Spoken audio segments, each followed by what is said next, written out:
Hello দর্শক, কেমন আছেন সবাই? আশা করি সবাই ভালো আছেন। দেশ এবং দেশের বাইরে থেকে এই মুহূর্তে যারা আমাদের এই প্রতিবেদনটি দেখছেন তাদের সবাইকে জানাই প্রীতি ও শুভেচ্ছা। দর্শক, আপনারা দেখতেই পাচ্ছেন আমার পেছনে অসংখ্য কবুতর, অসংখ্য খোপ এবং অনেক বড় একটি দেশি কবুতর খামার। দর্শক, আমরা কিন্তু বরাবরই আপনাদের দেশি কবুতর পালনে উৎসাহিত করে থাকি যেন আপনারা কম পুঁজিতে কোনো একটি উদ্যোক্তা হতে পারেন।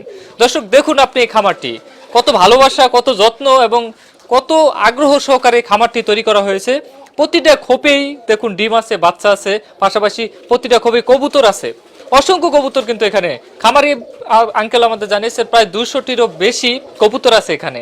দর্শক, চলুন আমরা এই খামার সম্পর্কে জানবো, কবুতর পালনে নানান অজানা তথ্য জানবো এবং কবুতর পালনের সুবিধা অসুবিধা এবং পালন পদ্ধতি সম্পর্কে জানবো।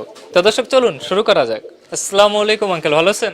ওয়ালাইকুম আসসালাম, আলহামদুলিল্লাহ ভালো আছি। আঙ্কেল, আপনার যে এত সুন্দর কবুতর খামার, এখানে এত পরিমাণে কবুতর, আসলে আমরা এখানে এসে মুগ্ধ হয়ে গেছি। আমরা অনেক খামারে গিয়েছি কিন্তু এত ছোটাছুটি করতেছে, এত চঞ্চল এবং সবগুলো ঘরেই রয়েছে।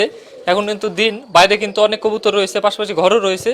এত সুন্দর খামারটা যে পরিচালনা করতেছেন আপনি, আসলে আপনার যে অভিজ্ঞতা এবং কবুতর পালনে যে সমস্যা বা সুবিধাগুলো আপনি দেখেছেন বা কেমন লাভ হতে পারে, এইসব বিষয়গুলো আমাদের প্রতিবেদনের মাধ্যমে আমরা আমাদের চ্যানেলে ফুটিয়ে তোলার চেষ্টা করব। তো প্রথমে আপনার নাম এবং বর্তমানে কোন পেশার সাথে আপনি জড়িত এটা একটু আমাদের বলুন। আমি আলাউদ্দিন, আর আমার পেশা হচ্ছে আমি একটা দোকানদারি করি, ব্যবসা করি। সেটা হলো আমার রড সিমেন্টের দোকান। আমি রড সিমেন্টের দোকান পরিচালনা করি। সেই সাথে সাথে পাশাপাশি আমার এই কবুতরগুলো শখের উপরে পালা, শখ করে পালতে পালতে এখন সেটা কমার্শিয়ালভাবে হয়ে গেছে। আমার খামারে এখন অনেকগুলো কবুতর হয়ে গেছে। আচ্ছা, বর্তমানে আপনার এখানে কত জোড়া কবুতর আছে, অ্যাডাল্ট গুলা বা সব মিলিয়ে? আচ্ছা, সব মিলিয়ে অ্যাডাল্ট আপনার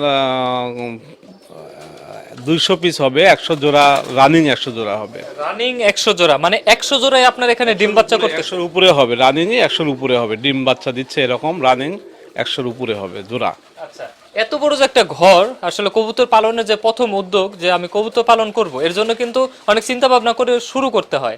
আপনি যে শুরু করেছেন, এত বড় একটা ঘর তৈরি করেছেন, সুন্দর পাকা করে টিন দিয়েছেন সাইডে, পর্যাপ্ত সেফটি সহকারে। তো এই উদ্যোগটা নিলেন কিভাবে যে আমি গরু বা ছাগল না পালন করে কবুতরটা পালন করব, এটা কিভাবে শুরু করলেন আপনি? প্রথমত আমার কবুতর, আমি বাইরে অল্প কিছু কবুতর পালছিলাম শখে, খাওয়ার জন্যে। যে কবুতর খাওয়া বা দেখা এগুলোর জন্য আমি অল্প কিছু কবুতর পালছিলাম। কবুতর পালতে পালতে যখন বেশি হয়ে গেল, আমি একসময় আমার এই ঘরটা করছিলাম আসলে একটা গোডাউন ভাবে ঘরটা করছিলাম, গোডাউন হিসাবে। তো যখন আমার ওই গোডাউনের ব্যবসাটা এখানে আর দরকার হলো না, আমি বাজারে যখন ঘর করে নিলাম, তখন এই ঘরটা আমার পরিত্যক্ত ছিল। আর আমার কবুতর তখন বাইরে ছিল। বাইরে কবুতর থাকলে সমস্যা হয় কি, যে একটা কবুতর যখন ওরা শিখে গেছে, বাচ্চাগুলো যখন ওরা শিখে গেল, তখন এই বাচ্চাগুলো মাটিতে পড়তো, মাটিতে পড়লে বিড়ালে কুকুরে খায় নিত, হারায় যেত। যখন আমি দেখলাম আমার এই ঘরটা পড়েই আছে, খালি পড়ে আছে, যার কারণে আমি ওই ওই বাইরের ঘরগুলো ঘরের ভিতরে নিয়ে এসে সুন্দরভাবে একটা সুন্দর পরিবেশে পালার চেষ্টা করলাম। তো এতে আমি লাভবান হয়েছি। এতে আমার সুবিধা হয়েছে এই যে এখন আমার এতগুলো কবুতর হয়েছে, আমার কবুতরগুলো আর হারায় না। বাচ্চাগুলো, নতুন যে বাচ্চাগুলো হয়, সে বাচ্চাগুলো মাটিতে পড়লেও ঘরের ভিতরে থাকে, কুকুর বিড়ালে ধরতে পারে না বা গাড়া এসে হামলা করতে পারে না। সব মিলে এই ঘরটা হওয়াতে একেবারে পুরাপুরি সিফটি হওয়ার কারণে আমার খুব অল্প সময়ের মধ্যে অনেক বেশি কবুতর হয়ে গেছে। আচ্ছা, তাহলে আপনি বলতেছেন যে সবার আগে কবুতরের জন্য যেটা প্রয়োজন সেটা হচ্ছে ঘর, ভালো বাসস্থান, যেখানে কবুতর নিরাপদে থাকবে, তাই তো? জি, আমি তাই মনে করি, এটাই বেশি প্রয়োজন। আচ্ছা, প্রতি মাসে আপনার যে 100+ জোড়া অ্যাডাল্ট কবুতর, এখান থেকে কত জোড়ার মতো বাচ্চা আপনি পাচ্ছেন, মানে বিক্রির উপযোগী? আচ্ছা, আমার তাও প্রতি মাসে, আমি টাকার হিসাব বলছি, টাকার হিসাবে আমি 7 থেকে 8 হাজার, কোনো মাসে 9 হাজার টাকার আমি কবুতর বাচ্চা বিক্রি করতে পারি। আচ্ছা, তাহলে দেখা যাচ্ছে গড়ে কম বেশি হয় 10,000-এর মধ্যে থাকতেছে আপনার প্রতি মাসে। 7, 8 অথবা 10 হাজার এরকম টাকার কবুতর বাচ্চা বিক্রি হয়।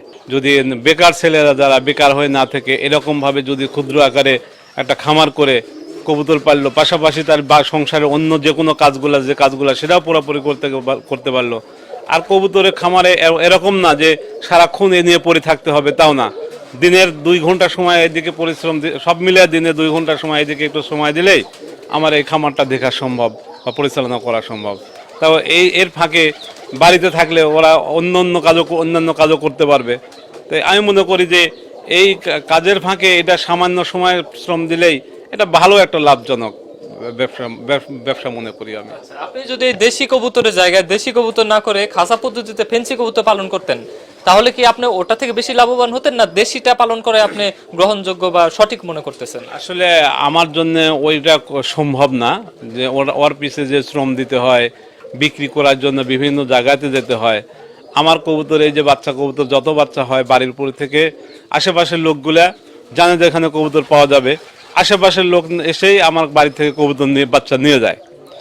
আর যখন দেখি যে অতিরিক্ত হয়ে গেছে, তখন বাড়ির কাছে হাট আছে, হাটে নিয়ে গেলে সপ্তাহে একদিন হাটে নিয়ে গেলাম, অবশিষ্ট কবুতরগুলো আমি হাটে বিক্রি করতে পারলাম। আমি যদি ওই বেশি দামি কবুতর, জাতি কবুতরগুলো পালতে যাই, তাহলে আমাকে আবার ব্যবসা ছেড়ে এইদিকে বেশি মনোযোগী হতে হয়। তা আমার অতটা সময় নেই, অল্প সময়, এর মধ্যে শ্রম দিলেই না দিলেই চলে। এর মধ্যে থেকে যেটা হচ্ছে, মাঝখান থেকে আমার খাওয়া, মানে মূলত হচ্ছে খাওয়ার জন্যই তো কবুতর পালছিলাম। তৃপ্তি সহকারে আমরা খেতে পারি, যখন খুশি তখন আমরা দুইটা কবুতর, 5টা কবুতর জবাই করে খেতে পারছি, মাঝখান থেকে আমরা বিক্রিও করতে পারছি। সব মিলিয়ে দেখছি এটা একটা বেশ, আমার অল্প সময়ের মধ্যে, অল্প পরিসরে, অল্প সময়ের মধ্যেই আমার এটাই সবচেয়ে ভালো। কবুতর পালনে যেমন লাভ আছে, এটার পিছনে ব্যয়ও আছে। ঔষধ খাওয়াতে হয় নিয়ম করে, যে সঠিক ঔষধ প্রয়োগ করতে পারে না বা জানে না, তার জন্য কিন্তু এই ব্যবসা আবার ভাটা পড়তে পারে। আগে জানা দরকার রোগবালাই এবং এটা কিভাবে ঠিক করা যায়, কি ঔষধ খাওয়াবে সেটা, এবং পাশাপাশি সঠিক খাদ্য, এটার জন্য যেটা পুষ্টিকর খাদ্য বা এর গ্রোথ শক্তি যেটা বৃদ্ধি করবে সেই খাদ্য খাওয়াতে হবে। তা আপনি কোন খাদ্যটা বেছে নিয়েছেন কবুতরের খাদ্য হিসাবে? আমার কবুতর বেশিরভাগ সময় বাইরে খায়, মাঠে খায়। আর আমি ঘরে আপনার বেশিরভাগ খাবার দিই হলো গম, গমটাই বেশি খাবার দিই। ধান খুব কম সময় ধান খাবার দিই, ধানের বাজার যদি কম পাই, যখন কম যেটা পাই সেটা কিনি, কিন্তু গমটাই মেইন খাবারটা হিসাবে আমি গম ব্যবহার করি। আচ্ছা, তাহলে গমের মধ্যেই আছেন। তো ও এমন ধরনের কোনো রোগবালাই কি ছড়িয়েছে আপনার খামারে? কখনো দেখেছেন যে কোনো কবুতর মারা যাচ্ছে কোনো মারাত্মক রোগে, বা সবগুলোতে আক্রমণ হয়েছে, এরকম সংক্রমণ ঘটেছে এরকম? না, এরকম কখনো হয়নি। আমার দুই একটা কবুতর যখন হয়তো দেখা যায় শীতের মৌসুমে আসলে ঠান্ডা লাগে, ঠান্ডাজনিত কারণে দুই একটা কবুতর একটু ঝিমায়, তখন আমি মনে করি যে এই কবুতর অসুস্থ, তখনই ঠান্ডার কিছু ওষুধ আমি দিয়ে দিই। আর আরেকটা জিনিস হচ্ছে কি, কবুতর যেন সুস্থ থাকে, সুস্থ থাকার জন্য ভিটামিনগুলো আমি সবসময় ব্যবহার করি, মাঝে মধ্যেই ভিটামিন ব্যবহার করি। কৃমিনাশক ওষুধগুলো আমি 3 মাস পর, 4 মাস পর পর কৃমিনাশক ওষুধ ব্যবহার করি। আর আরেকটা জিনিস হচ্ছে, যখন কোনো সময় দেখি যে আমার জানা মতে বা যে সমস্যাগুলো হচ্ছে আমি সমাধান করতে পারছি না, তখন পাশেই যে পশু ডাক্তার আছে, পশু ডাক্তারের শরণাপন্ন হই। ওরা আমাকে যে সময় আমার কবুতরের যে সিমটম বুঝে, যে অবস্থান বুঝে, ওরা ওষুধ লিখে দেয়, সেই হিসাবে আমি ওষুধগুলো খাওয়াই। আচ্ছা, আরেকটি প্রশ্ন করবো আপনাকে। আপনার এখানে যেহেতু প্রচুর পরিমাণে কবুতর আছে এবং প্রচুর প্রোডাকশন হচ্ছে, যদি কোনো নতুন খামারি বা নতুন কোনো মানে উদ্যোক্তা হতে চায় কেউ, কোনো যুবক, যে আমি কবুতর পালন করব, তার সঠিক মানে জোড়া কবুতর দরকার বা সুস্থ কবুতর দরকার, সে বাজার থেকে কিনলে হয়তো ঠকে যাবে। তো সেই ক্ষেত্রে যদি কেউ আপনার সাথে যোগাযোগ করে, সেই ক্ষেত্রে কি আপনি তাকে কোনো কবুতর দিতে পারবেন? মানে কেউ যদি যোগাযোগ করে যে ভাই আঙ্কেল আমার কবুতর লাগবে 5 জোড়া, সেই ক্ষেত্রে কি আপনি এইভাবে কি সেল করেন? অনেকে কিন্তু যোগাযোগ করতে পারে আমার সাথে, করলে হয়তো আপনার সাথে যোগাযোগ করিয়ে দেবো। তা আপনি এই বিষয়টা একটু বলুন। হ্যাঁ, যদি কারো এরকম প্রয়োজন হয় আমার কাছ থেকে, অবশ্যই যখন আমার কাছ থেকে কোনো কবুতর হাট থেকে নিলে একটা অসুস্থ কবুতর হতে পারে, আমার কাছ থেকে নিলে নির্ভরযোগ্য একটা জায়গা পাবে, বিশ্বস্ত জায়গা পাবে, আমার কাছ থেকে নিলে ভালো কবুতর পাবে, আমি দিতে পারবো। হয়তো বা আমাকে অর্ডার দিল, যে আমাকে বললো যে আমার 10 জোড়া কবুতর লাগবে, আমাকে 1 মাসের সময় দিল, 1.5 মাসের সময় দিল, 1 মাস 40 দিনের সময় দিলে পারে, তাহলে আমি ডেগি কবুতর দিতে পারবো। রানিং কবুতর না, আমি ডেগি কবুতর দিতে পারবো, এগুলা দেওয়া সম্ভব হবে। আচ্ছা, আপনাকে অনেক ধন্যবাদ আমাদের চ্যানেলের পক্ষ থেকে। আপনার যে দীর্ঘ অভিজ্ঞতা সেটা আপনি অল্প সময়ের মধ্যে আমাদের সাথে শেয়ার করেছেন, আপনাকে অনেক ধন্যবাদ। আপনাদেরও ধন্যবাদ। দর্শক, আপনারা এতক্ষণ শুনলেন একজন সফল খামারির মুখ থেকে তার এই সুন্দর কবুতর সম্পর্কে এবং কবুতর খামার সম্পর্কে, কিভাবে তিনি শুরু করেছেন, এবং তার এখানে প্রচুর পরিমাণে কবুতর আছে। এখন তিনি প্রতি মাসে প্রায় 10,000 টাকার কাছাকাছি এখান থেকে প্রফিট করছেন। দর্শক, আমরা সফল খামারি এর জন্যই দেখাই যেন আপনি কবুতর পালনে আগ্রহী হন এবং কবুতর পালনের যে সমস্যা সেগুলো বুঝতে পারেন। পুরোটি প্রতিবেদন জুড়ে আমাদের সাথে থাকার জন্য আর এস কৃষি টিভির পাশে থাকার জন্য আপনাদের অনেক ধন্যবাদ।